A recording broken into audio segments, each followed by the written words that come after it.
Welcome to the Attention Deficit Disorder Expert Podcast Series by Attitude Magazine.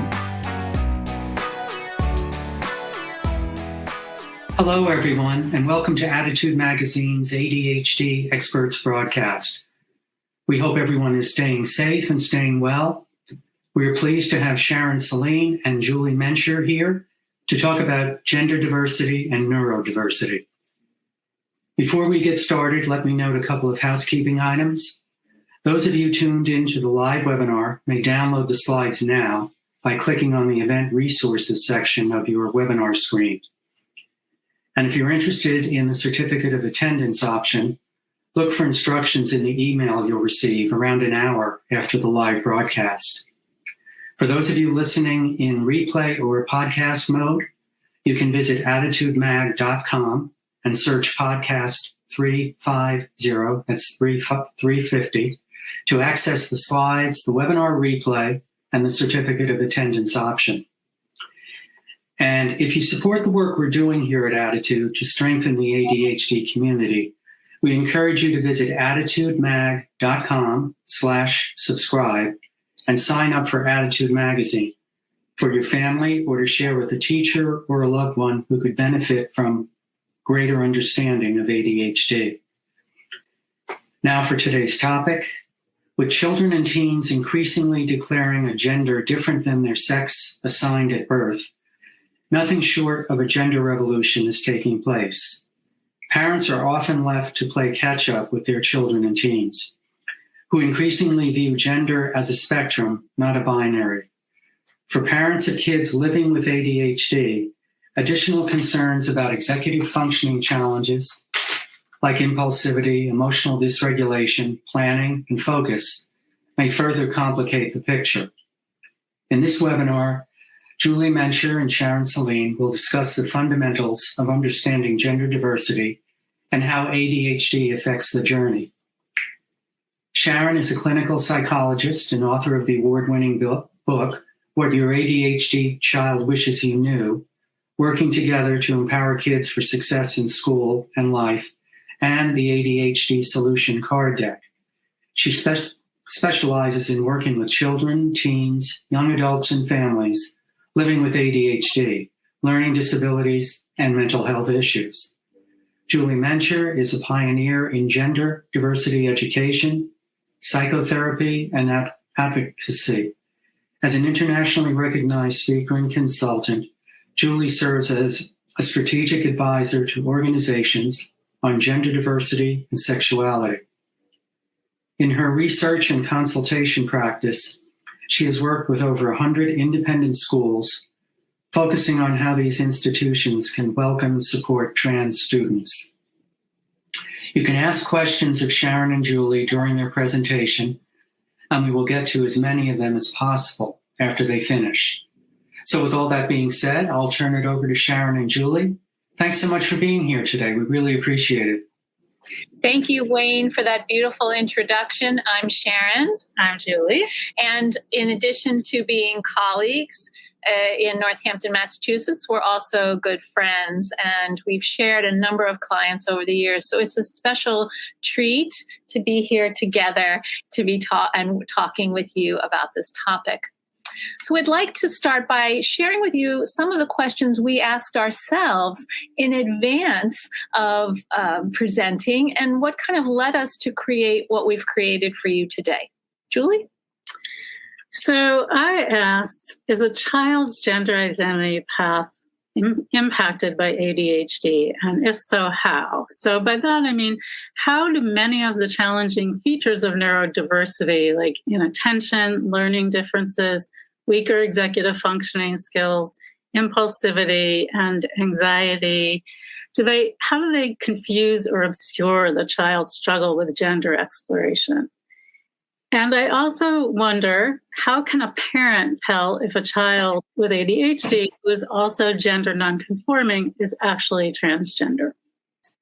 I had a few questions myself. I asked, how is a child's ADHD impacted by gender identity issues?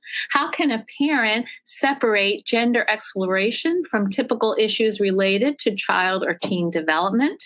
And how would you address a child's frustration with the slow, you can't see my hands here, so slow pace of gender transitioning for kids with ADHD who want things to be different now? So let's get started. Next slide, please. Okay, first I want to say many thanks to Attitude and to Sharon for inviting me to be part of this. I myself am learning a lot about ADHD or neurodiversity from Sharon. It's not my area of specialty. Gender diversity is my area of specialty. And I started providing gender diversity training and consultation to colleges, healthcare organizations, schools, and camps about 20 years ago, in addition to doing therapy with trans clients and their families.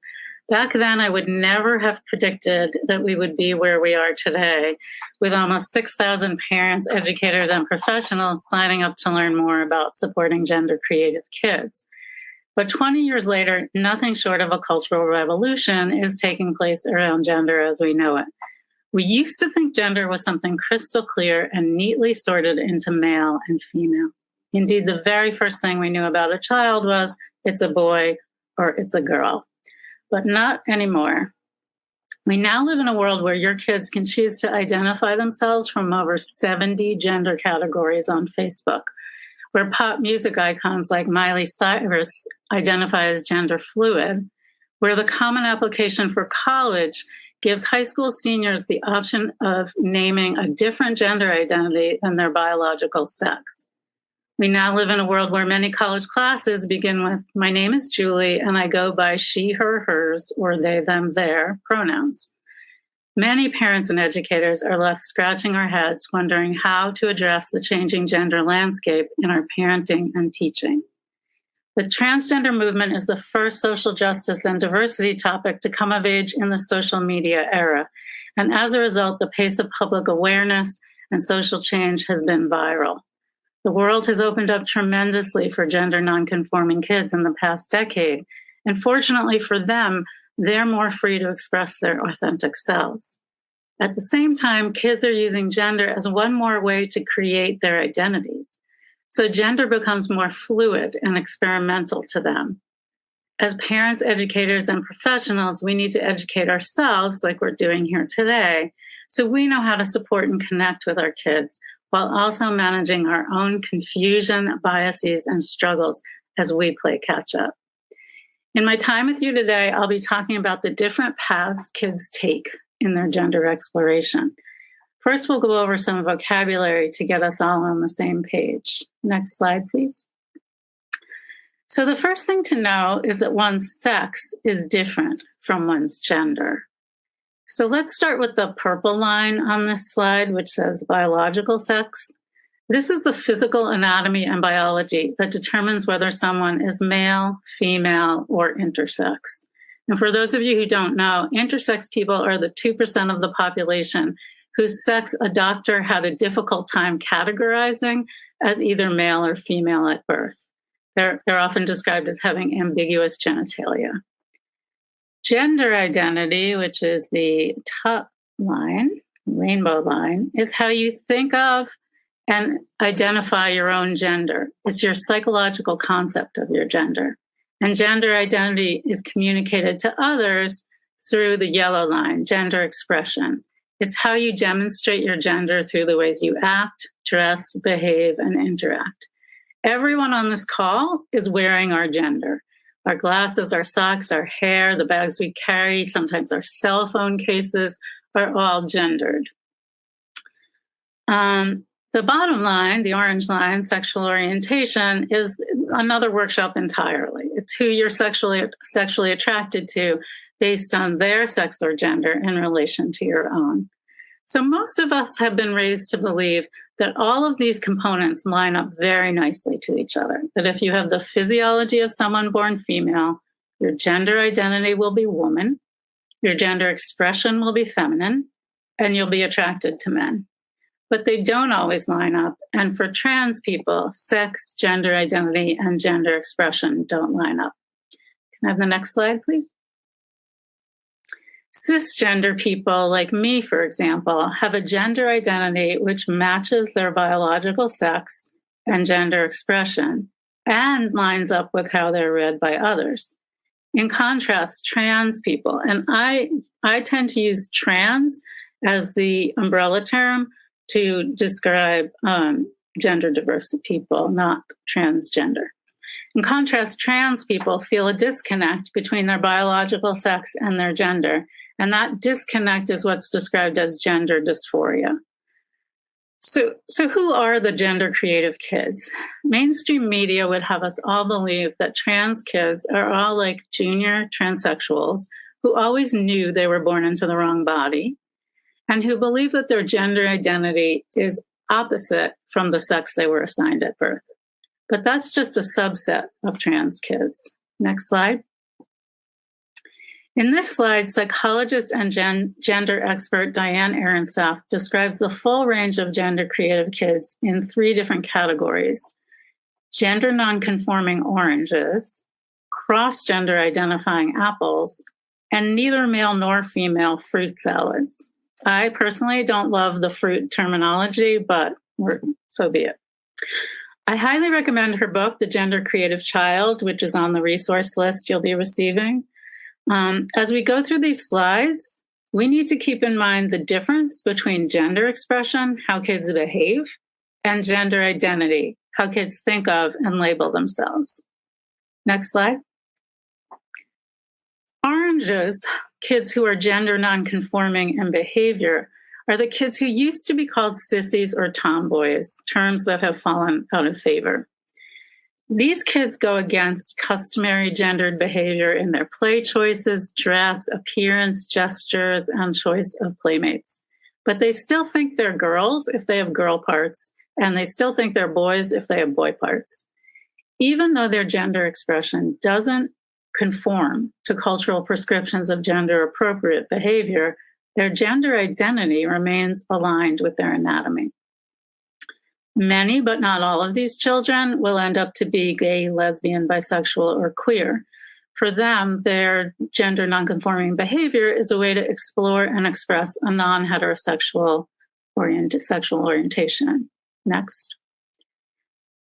Apples, on the other hand, tend to persistently identify as the opposite sex from a young age. These cross-gender identifying kids see gender in very binary terms and feel like they were born into the wrong body. Parents are often shocked at how early the child shows some signs of gender transgression, even as toddlers or preschoolers. For example, a daughter who tantrums at the mere mention of wearing a dress, or a son who ties a dish towel around his head to simulate long hair, or a little girl who wants to stand up to pee like a boy. These kids feel a lot of anguish with the bodies they have, particularly around the onset of puberty. Often the assigned male at birth apple says, "I am a girl," not "I wish I were a girl." And these kids are insistent, persistent, and consistent in identifying as the other gender as they grow up. Next. Fruit salads often have a non-binary identity, seeing themselves as neither male nor female, either as a gender, meaning without gender, both genders, neither gender, gender fluid. These are the kids who often drive the grown-ups crazy by insisting on going by they, them, their pronouns. This is a rapidly growing population, particularly among teens, who may call themselves genderqueer, gender fluid, or agender. Childhood is one long process of creating a self, and gender is a crucial part of that identity development process. So whether it's the 4-year-old natal boy who always wants to wear a dress, or the 11-year-old natal girl who becomes profoundly depressed at the onset of puberty's physical changes, or the 15-year-old who proudly comes out as genderqueer, we don't know at any one moment in time whether that child will turn out to be trans, or turn out to be non-binary, cisgender, or some other LGBTQ identity. As a therapist, parents often come to me asking me to tell them if their child is trans. I tell them that neither I nor they could possibly know. Only time and your child will tell. Each child is on a gender journey. We just don't notice the gender conforming journeys among us. Some kids will veer off the conventional gender path temporarily or permanently. As parents, it's our job to accompany our child on whatever their identity journey is. We have to listen to the child over time with openness and curiosity. Young children in particular won't encounter the language to describe what they're feeling inside about gender, unless this is something we talk to them about. We can let them know it's okay by bringing the topic of gender diversity into our family conversations, and Sharon's resource list offers you some help with this. At the same time, it's important that we avoid putting words into kids' mouths or prematurely categorizing them. When one of my clients, a 6-year-old natal girl, complained that she feels different from all the girly girls in her class, her babysitter told her that that means she's transgender. And that's what my client proudly announced to her parents that night. An adult gave her a label before she had a chance to describe her own experience, which runs counter to giving her the freedom to find her own authentic sense of self.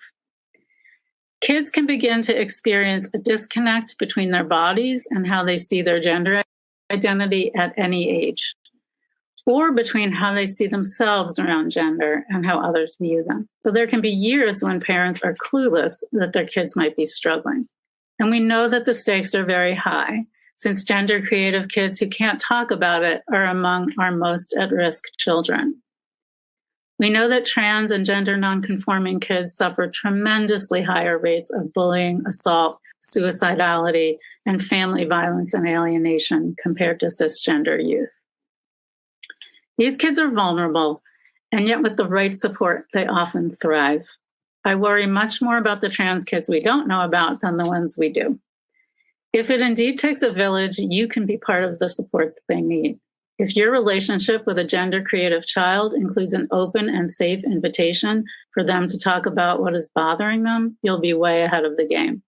If you meet them with curiosity and acceptance, even better. Research has shown that compassionate support from parents and schools is at the top of the list for what can protect these kids from negative mental health consequences. Thank you, Julie. That was so interesting. I actually have a question. Would you come back? Because I want to ask a question before I move on to my part of the presentation.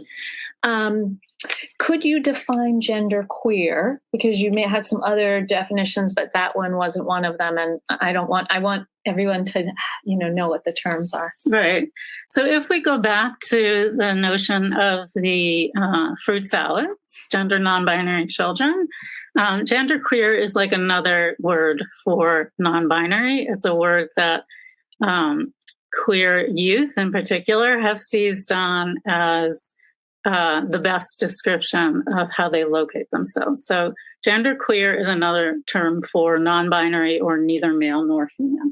Okay. Thank you so much. So, Julie talked about the importance of describing teaching kids to describe their experience. And this is something that, of course, relates so profoundly to kids with ADHD. For those of you who are familiar with me and my work, one of the things I talk about a lot is what kind of name do we want the kids with ADHD to give to their brains? Because ADHD is far from their experience as a label. Do they have fast brain? Do they have dreamy brain, foggy brain, race car brain? Kids have ideas about this. Someone said it was a jumping jack brain, and that helps them own who they are. And that's part of what Julie's talking about. How are we going to help kids do that? So as a parent of a child with ADHD, you're accustomed to living with someone who thinks outside the box. Raising an alternative learner has depended on your flexibility, your compassion, and your patience. You're already parenting a child right now who who has explored the idea of different intelligences and how that relates to them. And now your child is exploring how their gender relates to these same alternative ways of being. You've already, as a parent, learned a lot about ADHD, learning disabilities, high-functioning autism, twice exceptional kids, and more. This website, this Attitude magazine, is an incredible resource for our community around all things ADHD. But you've already understood that. You're here, so you know what it is to help your child live their life more fully, express their talents, and manage school. You know how to stay open to and seek out information and people to assist you with their challenges. And this strategy of understanding, accepting, and adapting to ADHD can be directly applied to issues of gender diversity and gender exploration. We want to meet kids with ADHD where they are. We want to meet neurodiverse kids where they are. We want to meet kids who are in the process of gender exploration where they are. So this is 100% true for parenting kids in all these different areas. And perhaps you wanted a child, who had a different kind of brain, who didn't have ADHD, or didn't have dyslexia, who loved reading, who didn't have social anxiety, who made friends easily, maintained concentration consistently, and loved going to school every day. But your 13-year-old hates reading, prefers interacting with friends through gaming rather than seeing them in person, struggles with impulsivity and inattention, and shuffles through school. Yet your child is very artistic, skilled at the drums, has a terrific sense of humor, and loves playing Frisbee. So while you have hopes and dreams for your child, you love your teen for who he is, and you're more than you are more attached to their academic outcome. And it's a very similar process for accepting gender exploration. We're going to meet kids where they are and stay open to who they will become, just like we're trying to meet our kids with ADHD where they are in terms of learning, emotional development, social skills, and stay open to who they're becoming. So one thing I want to encourage you to do right off the bat is to forget about the parent report card. What other people think about your parenting is irrelevant. While comparisons may be a natural part of living in a community, as Teddy Roosevelt said, they are the thief of joy. Focus on what you're doing that's working and do more of that. It's easy when your child is going through, deep periods of questioning who they are for you to feel like somehow you've done something wrong. No. Focus on what you're doing that's working and do more of that. Of course, there will be bumps and challenges. That's part of living. But we want to nurture a growth mindset in neurodiverse kids, regardless of their gender identity, who are naturally concrete thinkers and veer toward fixed mindsets.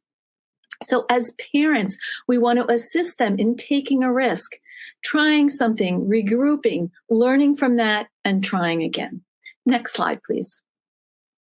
So these are two simultaneous journeys you're on. And I know you're thinking, oi, wasn't it enough that that we were dealing with ADHD or dyscalculia or troubles with written expression or not being able to have friends? And now we're dealing with this. And you might feel like, why? That is, I understand your feeling about that, but that actually isn't an effective question to ask. Because if you think you were on overload due to parenting ADHD before hearing that gender questioning or gender exploration was occurring, it gets more complicated now because of two parallel journeys. And your job isn't about solving anything. Your job is about being present. So it's typical for kids as they develop, particularly as they enter adolescence, to ask questions. Who am I? Where do I belong? What matters to me? Kids with ADHD ask, who understands me? How do I understand myself? How can I accept my unique brain? This is a lifelong process of acceptance and exploration of self-worth. And kids are asking themselves, if I think differently and struggle with the executive functioning skills related to school that my peers aren't, if I struggle with making friends and doing the tasks of daily living, how can I feel good about myself? So overcoming the shame and dealing with the challenge, with the insecurity of neurodiversity is, of course, persistent.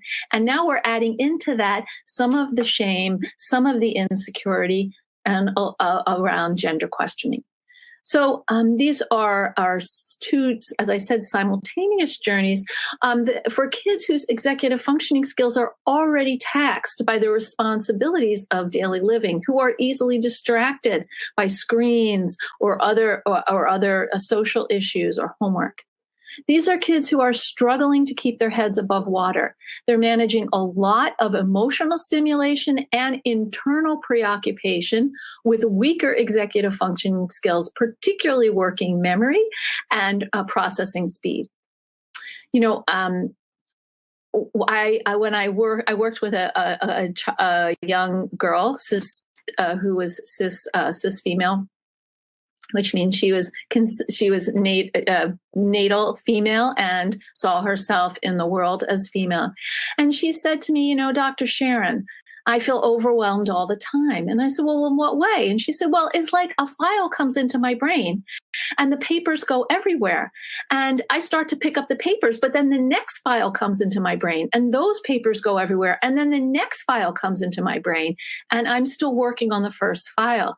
And so when we think about kids who have ADHD and are exploring their gender or questioning their identity, we're now looking at kids who have a lot of files coming into the brain at the same time and perhaps not particularly sophisticated skills at sorting and, putting those papers in a place they belong.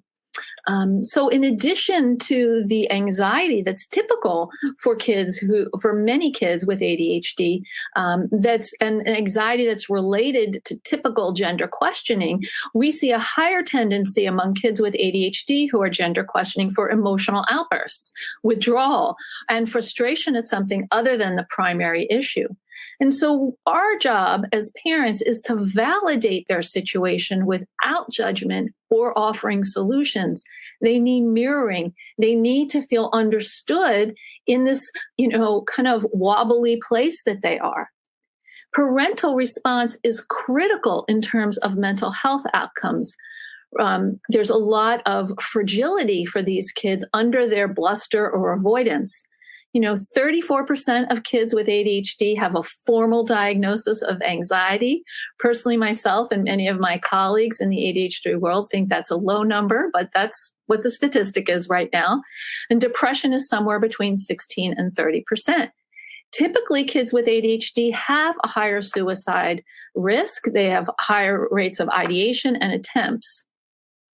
But if we add in gender diversity and gender exploration, that stress increases their risk. For trans, there's a high risk for transgender adolescents and young adults associated with suicide attempts. And because kids with ADHD feel their feelings so intensely, that tidal wave of emotion that takes over, and because they often struggle with impulse control, this means that kids with ADHD who are facing trying to understand issues related to gender are vulnerable. Next slide, please. So what is your job as a parent? How can you be helpful? So we want to, rely on, of course, self-control. You're going to have a lot of thoughts and feelings about what's going on with your child and what they're going through. When you've raised your child in a certain way with expectations, unconscious or conscious, they need you to stay open and accepting, and to give them a wide berth. So identify your triggers. What issues are the hardest for you right now with your gender questioning ADHD child? How can you regulate yourself in light of these intense triggers? Practice breathing exercises, go outside, listen to music, go to the bathroom if you're starting to lose it, meditate. You want to build these emergency mindfulness tools by using them on a daily basis so that when you actually need to rely on them, it's not a shock. It's not like, oh, I have to do that thing. It's like, of course I'm going to do that thing. Research and figure out support systems to aid you in parenting a child in this complex journey, and practice self-compassion as well as compassion for your child. This is a tough thing for you to go through as a parent. Very few people will understand what you're dealing with. Find someone who does. And of course, couples, if you're with a partner, may well respond differently to what's going on, and may have different levels of grief or joy or acceptance. We need to really be there for our partners as they go through their journey, just as we would like them to be there for us as we do. So we want to make space for different reactions while parenting on the same page. Please take time to think about how you're going to do this, and also how you're going to include other family members. Next slide, please. So there are some key executive functioning skills that are impacted by gender identity exploration. And as I said, anxiety is something that many kids with ADHD live with. They hear from early on in life what they should be doing, how they could be doing things better. And that creates a persistent hypervigilance about, when am I going to do something, miss the mark, not know I was actually missing the mark. And that there's a level of anxiety that can grow sometimes, of course, into general anxiety disorder or social phobia or other kinds of anxiety. In terms of executive functioning skills, anxiety will affect all of them. Now, impulse control, kids who are in the process of gender identity exploration will want to make changes now. And there's a huge frustration for waiting and moving through the complicated process of exploration or transition. Many kids have waited a long time to bring this up. And once they do, they're super eager to get started. I'm working with someone now named George. George has a history of depression and anxiety, as well as ADHD and dyslexia. George had to leave college after the first semester because George was failing, and George became extremely depressed, was anxious, and over time realized that George, which is not George's real name, George didn't want to live anymore as a female. George wanted to live as a male. And this was something that had been going on for George in the course of therapy in our exploration since George was about 12 or 13. But George didn't say anything to anyone until George was 19. And in the process of doing that, actually getting to see a physician, starting on testosterone shots, and then after, of course, telling family and family members, there's a whole unfolding process here, which takes time. And for George just has wanted to start living more as a male, to being seen by a male as from others, even though George feels that way inside. And it's a process. The medical system is complicated. George has been waiting, I think, 6 months to get the testosterone shots that were approved by the doctor because of insurance complications, and that's been depressing. George sunk into another depression this winter and is just coming out. So there's a lot of hurry up and wait, and we'll see kids act out verbally or behaviorally in the process. So we want to provide them with information about average waiting times and to assist them in the areas of intervening with systems like medical systems or educational systems where they're struggling.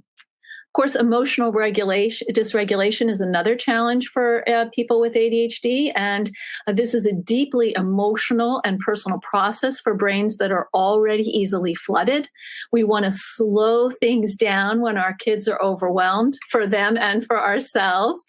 And of course, anxiety about ADHD will add to whatever anxiety that these kids are feeling about their gender. And this can feel unmanageable to them. We know that untreated anxiety will lead to depression. So we want to really make sure that kids are getting the support they need.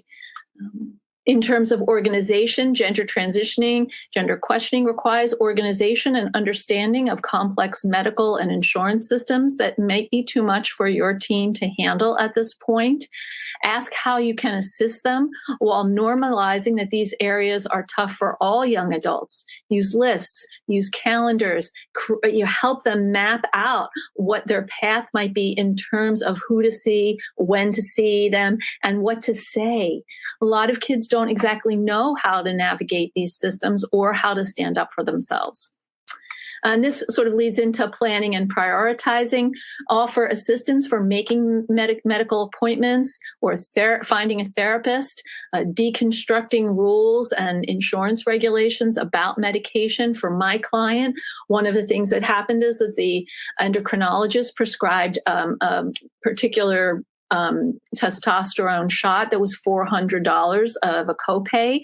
That's a lot of money for him. And there was a whole process of having to go back to the physician and get a different kind of medication. It would have probably been easier if he had engaged help from one of his parents earlier on. We want to work together with our kids to set up systems so that things sort of follow step by step, and they're not trying to do it all from that place of those overwhelming files. And a lot of times we know for kids with ADHD, they can do a brain dump, but they can't really order the things or figure out, what should I start with? And you as a parent can help them with that. You can help them sort of understand the difference between urgency, which is a crisis, I need to do it right now, it's a time issue, and value, which is related to importance. So we want to help them understand urgency and importance. And finally, focus. Kids with ADHD, of course, often hyper-focus on topics of interest or importance to them. This target is now their gender, and they can be a little bit like a dog with a bone. There's nothing else. That's all they're focusing on, all they want to talk about. Together, you want to zoom out in their lives and create a balanced focus, create a plan to help them break tasks down into doable steps with a timeline that will assist them in gaining some perspective. And we want to normalize this process. Yes, of course you want it to happen quickly. What can we do to get things moving? Next slide, please. And finally, the goal for you as a parent here is to listen. Start by hearing words, reading body signals, use reflective listening because these kids need to feel seen and heard. Meet your child where they are in terms of learning, behavior, and emotion about neurodiversity, gender identity, and other issues. Use your empathy. Instead of worrying, wonder. Think about how brave your child has been to own this for themselves and share this discovery with you and others. Being met with standards of so-called normativity can leave them feeling inadequate and alienated. Now, of course, as a parent, you want to protect your child. You want your child not to encourage pain or struggle in the world. That's a natural inclination, but your child's path is your child's. And so, your child, you may feel like your child is now more at risk for not getting their needs met in the world. And you might want to help them in ways that they don't perceive as useful. So for these kids, we want to collaborate. This is especially important. Of course, we know collaboration is key for kids with ADHD, but it's especially important for kids who are living with ADHD and exploring gender diversity. Avoid you should or why don't you, and shift to how can I assist you? What is your desired goal? Do you want to talk with me about how to get there? We want to focus on resilience. Resilience is the antidote to anxiety. How have you met other challenges in your life, parent? And how have you met other challenges in your life, child? And how do we link the approach that you took to those challenges and the ways that you overcame them to what's going on right now? And then I want you to think about celebration, that positive to negativity ratio. Ideally, it should be 3-to-1. How are you expressing your support of your child along these parallel journeys? What do you want your focus to be? We want to love and validate them for who they are. Next slide, please. So let's go back to our initial questions for discussion. Julie, what was your question? My question was, is a child's gender identity path impacted by ADHD? And if so, how? And my question is, how is a child's ADHD impacted by gender issues? So it looks to me like we have a number of questions, Wayne. Yes.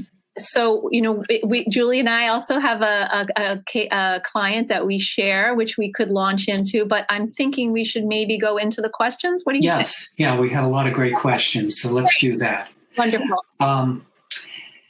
One parent writes, my concern is that my child gets most information on trans identity from online chat rooms and refuses to have a rational conversation about it with me or anyone else. How do you suggest encouraging a discussion outside of an online chat room? Such a good question. And it's been both a blessing and a curse to the trans community that trans people who don't have access to other trans role models in their lives or don't have access to trans peers in their lives, they go online and they find their community there. And that can become kind of a bubble for them and a way that makes them separate from the other people in their lives. And obviously that has some overlap with neurodiversity as well. So what I would suggest is that you do things like watch a video together as a family about gender diversity. There's an excellent documentary done by Katie Couric on National Geographic, and it's on your resource list, and that can be a launching pad for discussion about the topic in general. I would also look at other resources on the resource list, like Gender Spectrum, which is an organization that runs online professionally led groups for parents of trans kids and for trans kids themselves. So I would try to help curate a little bit what your child is learning and add resources to it rather than try and take away their cherished resources. What do you think about therapy, though? I mean, I think that if someone is not really talking to a parent about it, I as a parent would feel better if I knew my child was talking to someone who was a professional who specialized in this area. And I think it's going to be hard to find someone who specializes in ADHD and gender diversity. So you might need to have a coach or a therapist for that, and then something for this. What do you think? I think therapy can be a really vital resource to kids who don't want to process their gender identity journey with their parents.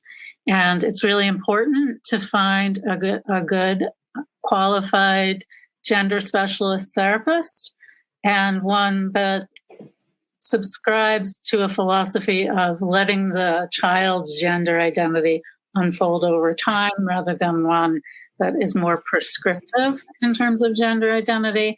But the case that we were going to talk about, which maybe we won't have time to talk about, was a very important example of how this was a young person in therapy with me, a gender specialist, to talk about gender identity development. But I began to see some neurodiversity concerns when that client went to grad school, and I referred to Sharon for adjunctive work around the neurodiversity. And then that client also allowed us to speak with each other and collaborate. And it was interesting because for me, my work a lot with the client, I definitely include some gender diversity issues or transgender issues in this case. So this person is living as a female and identifies as a female, and talk about that. And I also did family therapy, which isn't typically I did family therapy. You did. We both did family therapy. Two different perspectives that was very interesting. Yeah. Okay, that was good. Several people have asked that. Should I go with separate therapists or coaches? Because they're having trouble, first of all, finding one who is skilled in both. gender identity and ADHD? And second, long waiting lists for gender identity therapists. Yeah. So any help on that front in terms of finding, is there a place they can go to find them? Well, one of the, I think, enduring silver linings of this horrible past 13 months will be that insurance companies are increasingly paying for telehealth. So if you can't find a gender specialist and ADHD specialist in one package in your area, you can try to find that outside of your area. But also, this is the type of client who often has two professional helpers to deal with these two different aspects. There are gender diversity institutes like the Ackerman Family Institute in New York that specialize in gender creative children and their families. And those would be good resources for finding therapy referrals. Right. One mom asks, how do you help a 4-year-old whose parents are in disagreement with how to address his identity as a girl? I would imagine this is fairly common, that the spouses aren't in total agreement. Yeah, it's very common. And one of the most challenging post-divorce therapies I ever did was with a couple where one mom was sure that her child was transgender and the other mom was sure that her child was cisgender. And they actually called the child by different names and used different pronouns with a 6-year-old child. So that is an extreme situation that nobody wants to have happen in their own family network.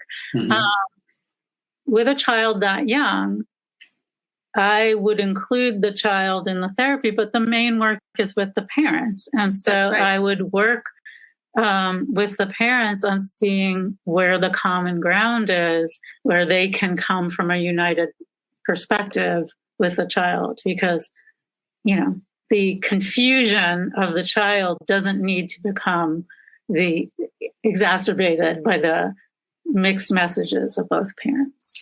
It's so interesting because that's so true for ADHD too, where a parent will say, I think my child has this and I want to go ahead and do medication. And another parent will say, oh, I don't think it's such a big deal. I was like that. I turned out fine.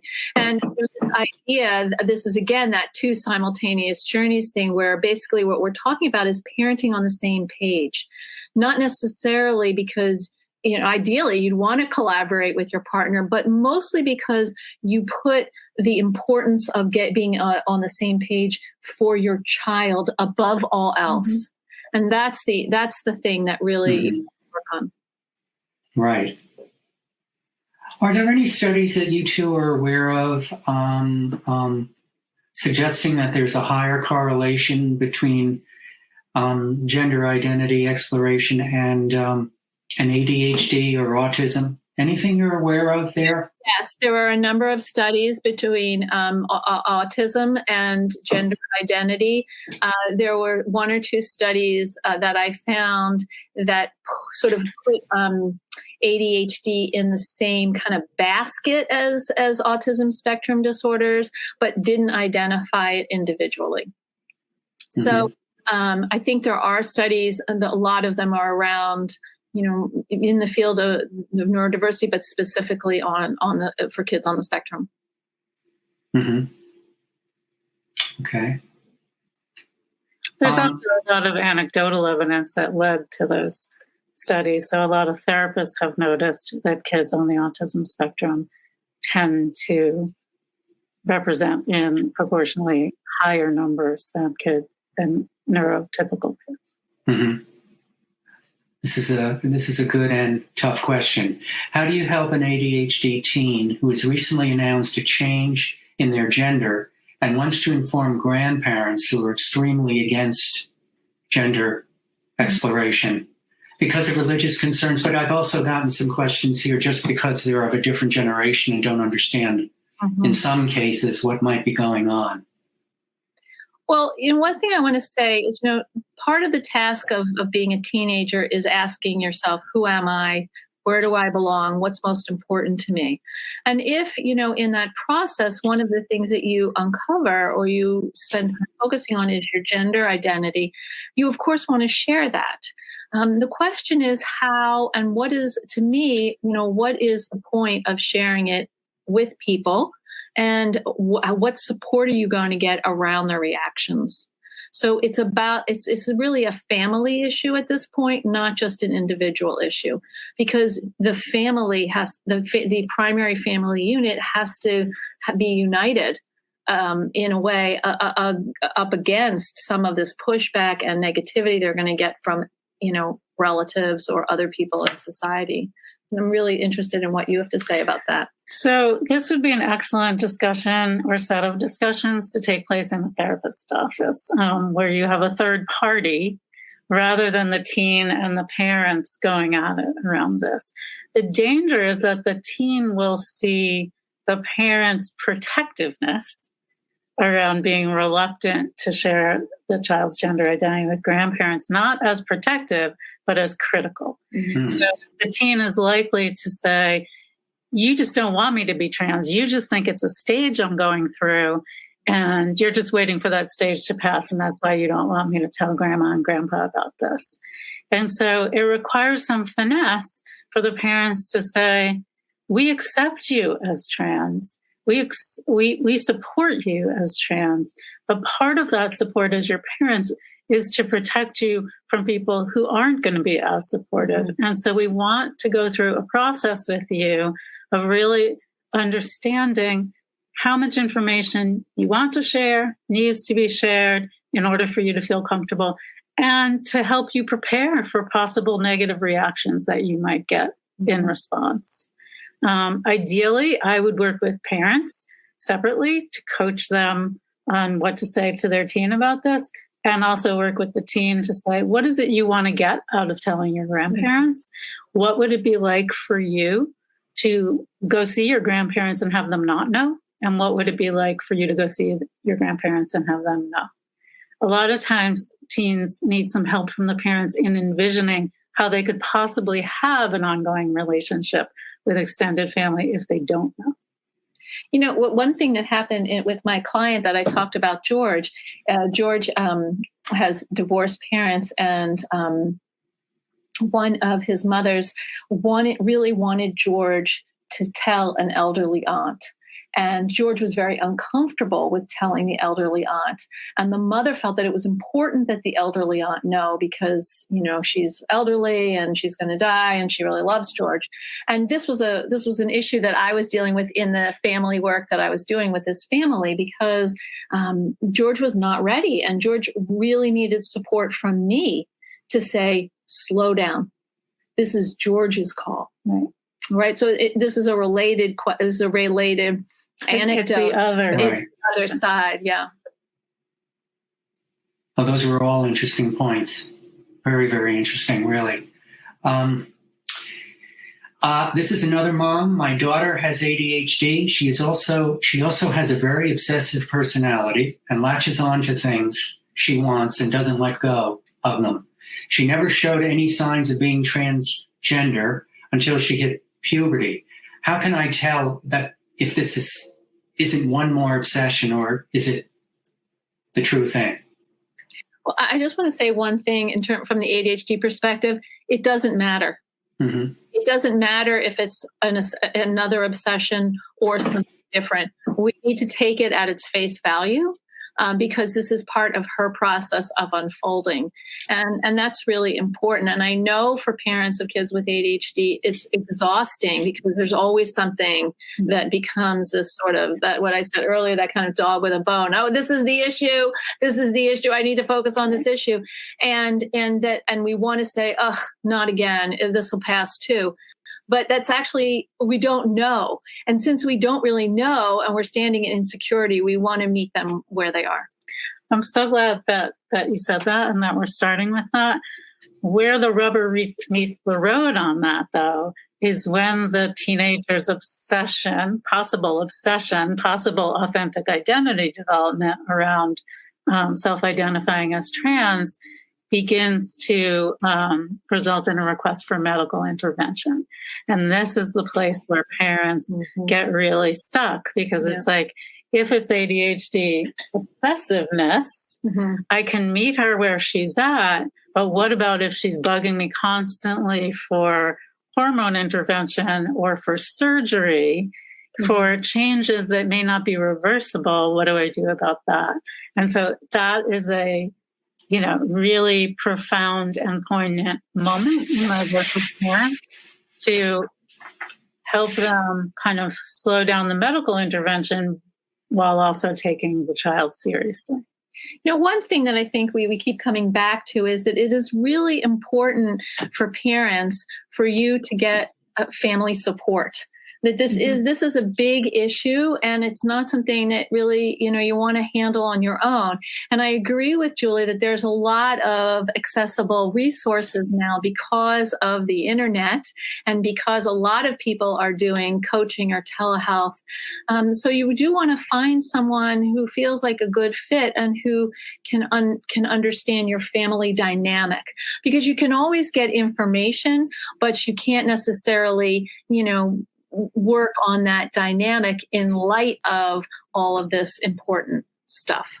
And I'd like to add something to that, which is if I'm the parent of a young teen with ADHD and going through a gender exploring process, I have two sisters. I talk to them about everything. So I might want to talk to them about this. They may be my go-to people on all things parenting related. But do I want to out my child in terms of my child's gender exploration? So I have to choose carefully who are the adults in my life I'm going to talk to. They may not be the usual candidates. Very good point. Child's privacy. And that's a thing that's hard sometimes when you're having a hard time as a parent. You're like, I don't know what to do. I need to talk to somebody. And you're not aware. I mean, I made this mistake a few times with one of my children, that to someone else, and I didn't actually get her permission. And so it's because I needed the support, and that she felt violated. And I think that's not what we want to do as parents. And I know you brought up the video before, but several parents have asked any suggestions for how to start the conversation with an adolescent who's exploring gender identity, or should they just sort of back off and let the child come to them? I don't know. Well, I think it's a really tricky question, because if you just kind of take a wait and see attitude and let the child come to you, you may not have conveyed enough of an invitation to the child to come to you around this topic in particular. So it speaks to how all parents should actually be thinking about what it is to be a gender progressive parent, what it is to be a gender inclusive parent, whether or not their kids are actively engaged in gender exploration.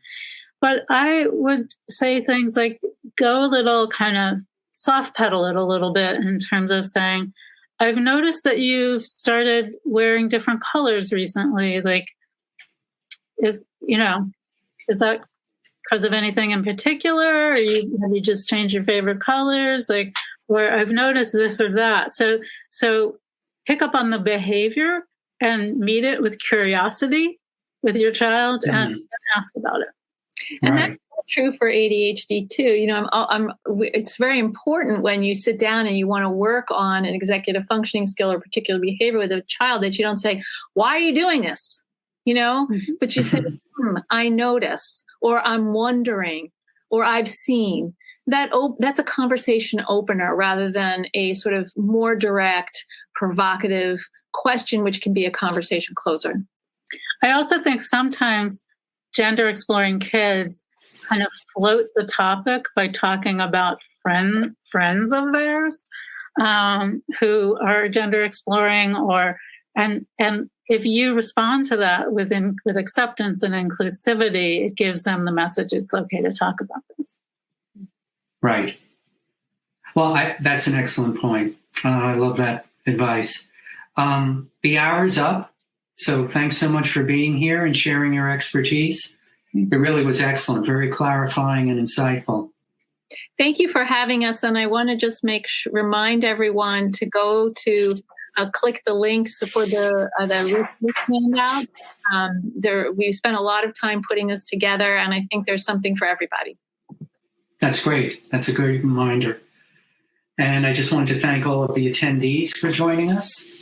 And make sure you don't miss future Attitude webinars, ADHD expert articles, or important research updates by signing up to receive our free email newsletters at attitudemag.com/newsletters. And thanks everyone for being here, and have a great day. For more Attitude podcasts and information on living well with attention deficit, visit attitudemag.com. That's ADDITUDEMAG.com. That's ADDITUDEMAG.com. That's ADDITUDEMAG.com.